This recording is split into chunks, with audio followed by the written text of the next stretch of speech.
for Obama to make himself acceptable to America, he had to hide major elements of his past.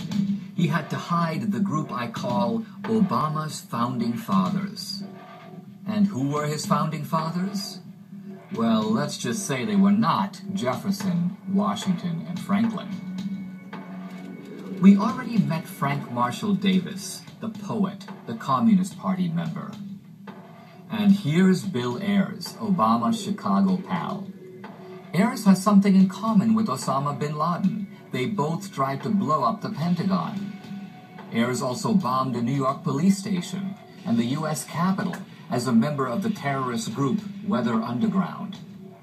Obama and Ayers met in 1995, and the two served on the Annenberg Challenge and also as directors on the Woods Fund. Ayers held a fundraiser for then State Senate candidate Obama. Obama sought out other mentors, including his Columbia professor Edward Said, the leading anti-colonial critic of Israel and a former representative to the PLO. Obama stayed in contact with Said until his death, even attending a Palestinian fundraiser in Chicago, with Said as the main speaker. Then we meet his Harvard law professor Roberto Mangabeira Unger, a Brazilian socialist. He is a leading anti-colonial scholar.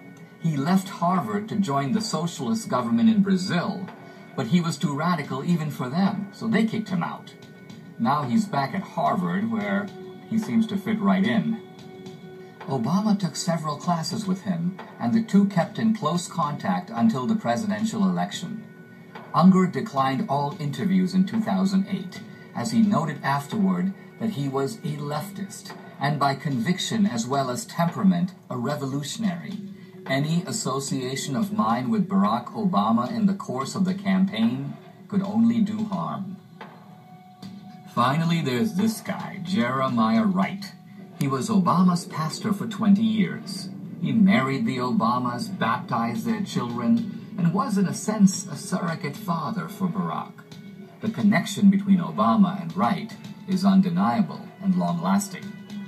When Wright's sermons surfaced during the election, they were a genuine threat to Obama's carefully constructed image. So the media portrayed Wright as a kind of a radical nut. But he's not a nut. He's actually the leading champion of Third World Liberation theology, the religious wing of anti-colonialism. We cannot see how what we are doing is the same thing Al-Qaeda is doing under a different color flag. Obama knew the Wright scandal could sink him. That's because it raised the sensitive issue of not God bless America, God damn America. Wright was saying that America is the leading rogue nation in the world. Not Iran, not North Korea, but America. For the first time in Obama's public ascent, his anti-colonial beliefs were on the brink of being exposed. According to Wright, he was offered $150,000 to keep quiet. And when that didn't work, Obama himself met with Wright to get his silence. He didn't want to say anything about you two leave each other that day. The final thing he said to me that day, he said, you know what your problem is? So what's my problem? You have to tell the truth. I said, that's a good problem to have. The politically safe thing to do would be to move on from this episode and just hope that it fades into the woodwork. Fact is that the comments that have been made and the issues that have surfaced over the last few weeks reflect the complexities of race in this country that we've never really worked through. A part of our union that we have not yet made perfect. Obama acts as if we need to have some kind of a national seminar about race relations. Somehow the real issue, which is whether America is the most evil nation in the world, disappears into the background. Obama has skillfully changed the subject, and we fell for it. That if Senator Obama did not say what he said, he would never get elected. Obama's founding fathers are successfully swept under the rug. He trounces the political machine, taking the Democratic nomination away from Hillary Clinton, and is then chosen as the fulfillment of the civil rights movement.